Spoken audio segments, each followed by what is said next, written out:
BRS party? నువ్వు BRS party మీద ఏదైతున్నదో శాపనార్థాలు పెడుతుంటే, నువ్వు బీఆర్ఎస్ పార్టీ మీద శాపనార్థాలు పెడుతుంటే ఏమనుకోవాలి? నువ్వు బీఆర్ఎస్ పార్టీ శాపనార్థాలు పెట్టకు తల్లి.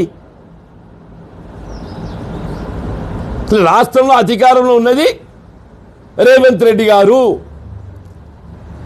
ఈ రాష్ట్రానికి ఏదైతుందో అది నిజంగా మంచి చేస్తే సంతోషపడదుమే. నిజంగా మంచి చేస్తామని చెప్పి మంచి చేస్తూ ఒక రెండు చెప్తారు. మహాలక్ష్మి పాపం ఆర్టీసీ కార్మికులైతే శంకర్ గౌడ్ బలైపోయిండే. ఆ నిధులు సక్రమంగా ఇచ్చి ఉండున్నట్టయితే ఆర్టీసీ కార్మికులు ఉద్యమించేది కాదు, శంకర్ గౌడ్ బలయ్యేది కాదు. ఉచిత విద్యుత్ ఆర్టీసీ రోడ్ ఎక్కిండ్రు. ఇక నేను ఉన్నదేందే, ఇక నేను ఉన్నదేంది అంటున్నా. ఫీజు రియంబర్స్మెంట్ 10,000 కోట్లు కోర్టు మొట్టిగా లేచింది ఫీజు రియంబర్స్మెంట్ సంబంధించి. బలహీన వర్గాల 40% రిజర్వేషన్ అట్టే వేయింది. అది వేయింది, నేను నామినేషన్కి వచ్చింది.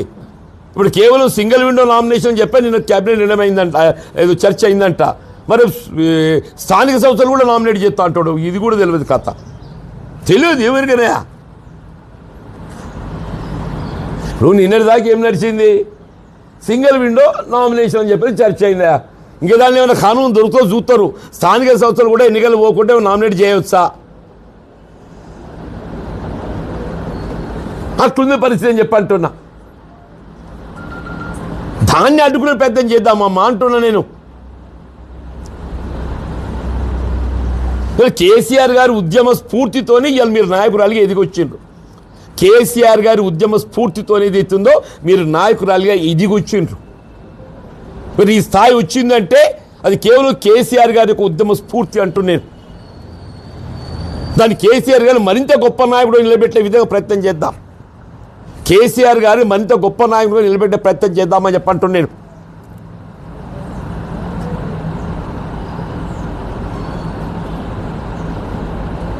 అది అనేది అవుతుందో అడువో ఇడిపోయి ఇవాళ నువ్వు ఇక్కడ దాకా ఎదిగినావు అని చెప్పంటే ఆయన ఉద్యమ స్ఫూర్తి, కేసీఆర్ గారి ఉద్యమ స్ఫూర్తి అయితే నువ్వు ఆయననే మర మనిషి అంటే ఎట్లా తల్లి? ఆయన మన మనిషి అయితే ఇక మొత్తం ఎవరు హృదయం ఉన్న మనుషులు అంటూ నేను. దయచేసి అటువంటి మాట నీ నోటి నుండి వెలువడిస్తుంది కాదు. దాన్ని ఉపసంహరించుకోండి. ఇప్పటికీ కవిత గారి నోట్ అంటే ఏదైతుందో ఆమె పార్టీ పెడుతున్న సందర్భంగా ఆమె ఇంకే సలహాలు సూచనలు చేసినా మేము దాని మీద పెద్ద స్పందించాల్సినటువంటి ఒక ఆవశ్యకత ఉంటుందని చెప్పి భావించే వాళ్ళం కాదు. కానీ అంత పెద్ద ఆయన పట్టుకొని ఏదైతుందో తెలంగాణ ఉద్యమ నాయకుడు, తెలంగాణ రాష్ట్ర ఏర్పాటు స్ఫూర్తి దాత, 2 పర్యాలు రాష్ట్రాన్ని ఏదైతుందో దేశంలోనే కాదు అంతర్జాతీయ స్థాయిలో నిలబెట్టినటువంటి ఒక గొప్ప నాయకుడిని పట్టుకొని ఇలా మరమనిషిగా పేర్కొనడం అంటే నిజం కూడా దాన్ని మరి జీర్ణించుకోలేకపోయి మీరు కవిత గారు మీరు ఆయన స్ఫూర్తిలో మీరు ముందుకు వచ్చిన నాయకురాలు కాబట్టి let might have slipped the tongue or లేకపోతే నిజంగా ఉద్దేశపూర్వకంగా అన్నారు, చెప్పలేము. అది కూడా మీరు ఎట్లనో తెలియదు.